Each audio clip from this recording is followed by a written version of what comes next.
El arte que hoy vamos a trabajar es el arte de la India, que es, bueno, una gran manifestación artística, también milenaria, con muchos años de antigüedad, y vamos a ver sus características. En el caso de la característica principal del arte de la India es que acaba siendo un reflejo de su propia sociedad, es decir, una sociedad con muchas etnias, con muchos grupos sociales a su interior y una riqueza cultural también muy amplia, lo que lo convierte en un arte sumamente rico y en profundo vínculo con la cultura, pero también con su religión. El carácter religioso que tiene es muy amplio. Prácticamente todo el arte de la India, tanto en pintura, en escultura como arquitectura, tiene una profunda influencia religiosa y además es un medio por el cual se difunde esa misma creencia o esa misma religión. En el caso del arte hindú,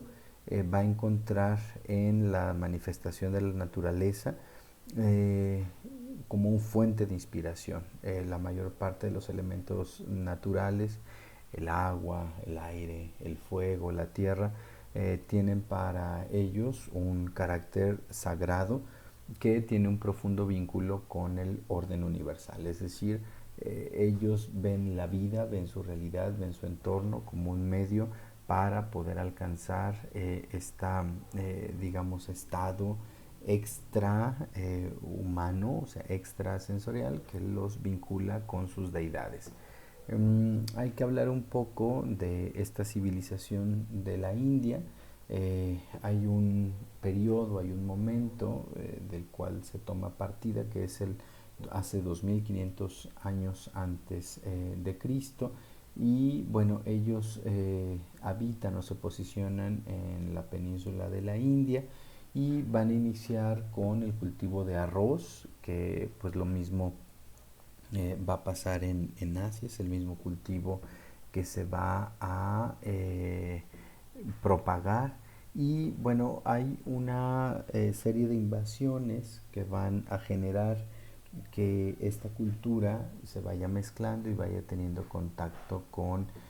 diferentes etnias, lo que va a generar una civilización india o hindú pues muy rica, ¿no? Aquí vemos la estructura geográfica, la posición. Vemos que es una península. Una península se distingue precisamente por ser como un pico de un continente que tiene su costa en el Golfo de Bengala y en el mar Arábigo, es decir, tiene una cercanía con China, pero también con los países del Oriente Medio, como Afganistán, Pakistán,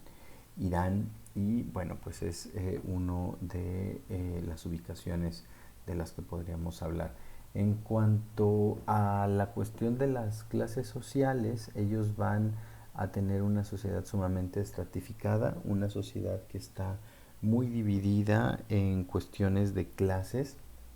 o de castas sociales, donde a la cabeza van a estar los brahmanes o los sacerdotes, enseguida los guerreros y los reyes, los comerciantes, campesinos y trabajadores, y en este caso digamos, como base o un sustento era también aquellas personas que podían tener alguna malformación o podían tener alguna característica física que los convertía pues en alguna como especie de eh, cosa rara o de fenómeno, lo que le llamaba el término de Dalits o intocables. Si hablamos ya de los aspectos artísticos propiamente, pues nos vamos a encontrar que su arquitectura es una arquitectura eminentemente religiosa. Van a tener sus templos, sus construcciones que van a estar dedicadas, orientadas hacia el culto, es decir, para sus dioses, y también van a tener tumbas y monumentos funerarios, que es lo que más van a construir. Entre las características más comunes de la arquitectura india nos vamos a poder encontrar la estupa, que es la construcción india más representativa o característica. Esta es como una especie de santuario en el que van a estar las reliquias al interior y que su función va a ser un espacio en el cual se van a poder realizar peregrinaciones por parte de los creyentes, ir directamente a la estupa, dar una serie de vueltas mientras se hace una oración y finalmente ingresar, teniendo en consideración que adentro se encuentran contenidos los restos del Buda, que sabemos el Buda pues es una forma de dominar a aquellas personas que pues alcanzaron esa trascendencia según la cosmovisión y las creencias de los indios, es decir, aquellos que han podido trascenderse. Entonces la estupa funciona como esa especie de santuario al cual se realizan esas peregrinaciones. También se encuentra la Vihara y que, bueno, este va a ser una especie de monasterio que consiste en una sala de meditación, va a tener una serie de celdas o habitaciones o claustros y que también posee alguna representación del Buda. Hay que hacer notar que este tipo de construcciones eran labradas directamente sobre la roca, es decir, se elegía una gran montaña y en esa montaña, en sus faldas, con la misma roca de la montaña, era excavada y se labraba hasta lograr unos espacios como estos que vemos aquí en pantalla. La pagoda, también con una profunda influencia asiática, va a estar presente también en la India y bueno, su finalidad es religiosa, forma parte de este culto hacia el budismo y lo vamos a encontrar como este edificio de varios niveles que va a terminar en punta. La gópura, este es también otro elemento ornamental, es toda una torre que va a estar decorada en todo su exterior con relieves, con esculturas que van a ser representaciones de sus dioses y de su cosmovisión. Entonces aquí vamos a encontrar lo que nosotros llamaríamos la integración plástica, es decir, que en la arquitectura está presente la pintura y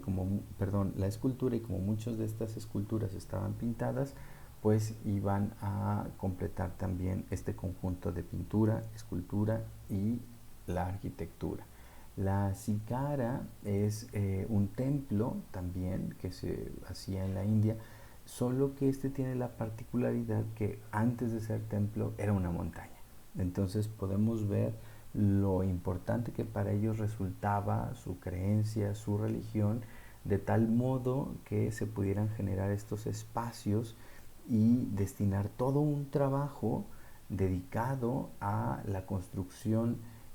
o a convertir una montaña, convertir un elemento natural, pétreo, en un espacio de culto. Nos habla pues de la importancia que para ellos tenía su creencia, su fe y su religión. También vamos a tener templos subterráneos, que estos son grutas que están excavadas y talladas en la roca y que van a tener las representaciones de sus dioses y de toda su cosmovisión que ellos mantienen. Hay que decirlo que ellos son politeístas, creen en varios dioses, entonces la presencia de esta creencia se va a manifestar en su arte, por eso los vemos ahí plasmados. En cuanto a la pintura, en la pintura vamos a tener una manifestación tanto de escenas de la vida cotidiana como escenas de sus dioses y escenas de algunos de los gobernantes. Vamos a tener principalmente pintura mural, también pinturas en miniatura y muchas de estas pueden ser hechas sobre papel o sobre tela. Y precisamente lo que van a tratar de representar pues es a sus dioses, toda esta historia que tienen en torno a la creación del mundo, a la creación del universo, de los dioses, de toda su estructura de creencia. Esto que vemos aquí nos habla de la pintura mural, es decir, esta pintura que va a ser puesta directamente en los muros. También les decía, tenemos algunas miniaturas que van a tratar de representar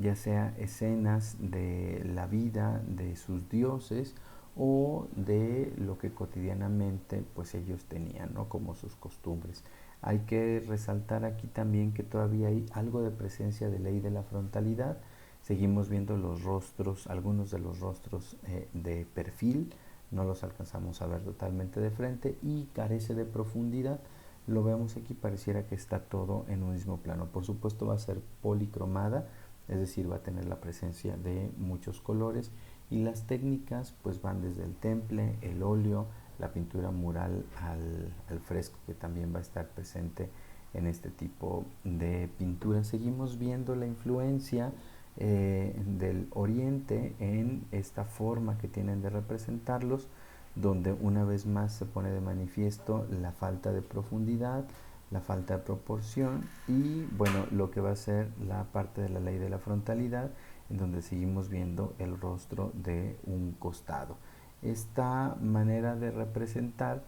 pues nos habla que no importa tanto la estética, sino lo que importa es el mensaje, y en este caso el mensaje es la transmisión de sus creencias, de su fe, de su religión y sobre todo de la cosmovisión que tienen de sus propios dioses.